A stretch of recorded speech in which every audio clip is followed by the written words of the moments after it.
भारत सरकार विश्व बैंक और एशियाई विकास बैंक यानी एडीबी से करीब $2.5 बिलियन यानी लगभग 21,000 करोड़ रुपए की नई फंडिंग लेने की तैयारी में है। 20 जून 2026 को यह खबर तेजी से चर्चा में है। सोशल मीडिया पर कुछ लोग इसे भारत की आर्थिक कमजोरी बता रहे हैं, जबकि कुछ लोग इसे विकास की नई रणनीति कह रहे हैं। ऐसे में सबसे ज़रूरी है कि इस पूरी खबर को सही तरीके से समझा जाए। रिपोर्ट्स के मुताबिक विश्व बैंक भारत को $1.5 बिलियन और एडीबी करीब $1 बिलियन की सहायता देने पर विचार कर रहे हैं। यह पैसा मुख्य रूप से शहरी विकास, रोजगार बढ़ाने, इंफ्रास्ट्रक्चर मजबूत करने और आर्थिक सुधारों के लिए इस्तेमाल किया जाएगा। अब सवाल है कि आखिर भारत को इस पैसे की ज़रूरत क्यों पड़ रही है? दोस्तों, पिछले कुछ महीनों में भारत के सामने कई आर्थिक चुनौतियां एक साथ खड़ी हुई हैं। सबसे बड़ी चुनौती पश्चिम एशिया में बढ़ता तनाव है। ईरान और इजराइल के बीच बढ़ते संघर्ष की वजह से अंतर्राष्ट्रीय बाजार में कच्चे तेल की कीमतों में उतार चढ़ाव देखने को मिला है। भारत अपनी ज़रूरत का लगभग 85% कच्चा तेल विदेशों से खरीदता है। ऐसे में तेल महंगा होने का सीधा असर सरकार के खर्च पर पड़ता है। तेल महंगा होता है तो परिवहन महंगा होता है, परिवहन महंगा होता है तो सामान महंगा होता है और फिर महंगाई बढ़ने लगती है। महंगाई को नियंत्रित रखने के लिए सरकार को कई बार अतिरिक्त खर्च करना पड़ता है। यही वजह है कि सरकार पर वित्तीय दबाव बढ़ रहा है।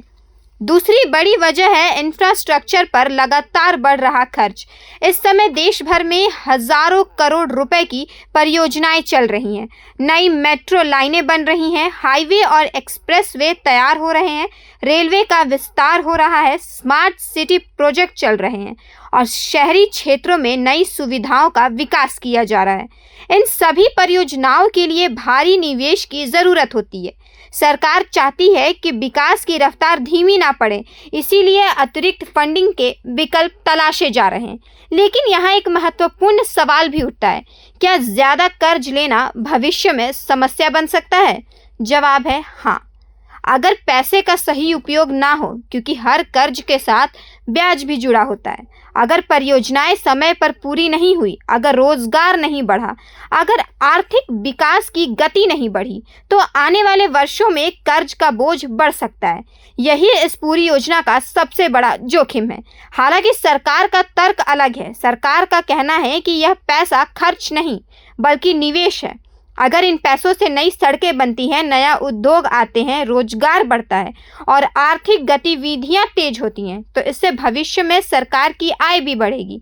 विश्व बैंक ने भी कहा है कि वह भारत में निजी क्षेत्र के रोजगार, आर्थिक सुधार और विकास को बढ़ावा देने वाली योजनाओं का समर्थन करना चाहता है। अब आम लोगों को इससे क्या फ़ायदा हो सकता है? अगर यह योजना सफल रही तो शहरों में बेहतर सड़कें मिल सकती हैं, नई मेट्रो और परिवहन सुविधाएं विकसित हो सकती हैं, निर्माण क्षेत्र में लाखों रोजगार पैदा हो सकते हैं, निजी कंपनियों का निवेश बढ़ सकता है और युवाओं के लिए नए अवसर बन सकते हैं। लेकिन अगर योजनाओं के क्रियान्वयन में देरी हुई या भ्रष्टाचार जैसी समस्याएं सामने आई, तो अपेक्षित लाभ नहीं मिल पाएंगे।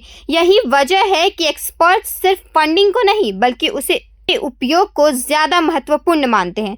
फिलहाल 20 जून 2026 की स्थिति में यह कहना सही होगा कि भारत किसी आर्थिक संकट या दिवालियापन जैसी स्थिति में नहीं है, लेकिन सरकार के सामने तेल की कीमतों का दबाव, बढ़ता विकास खर्च, रोजगार सृजन की चुनौती और वैश्विक दुविधा जैसी बड़ी चुनौतियां ज़रूर मौजूद है।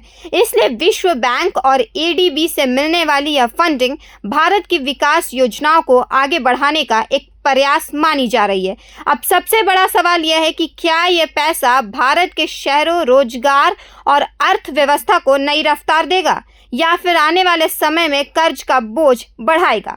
इसका जवाब इस बात पर निर्भर करेगा कि यह पैसा कहां और कितनी प्रभावी तरीके से खर्च किया जाता है।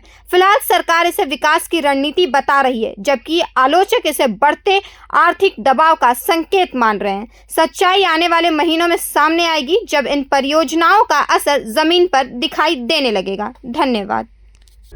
प्रभातखबर.com, विश्वास वही, रफ्तार नहीं।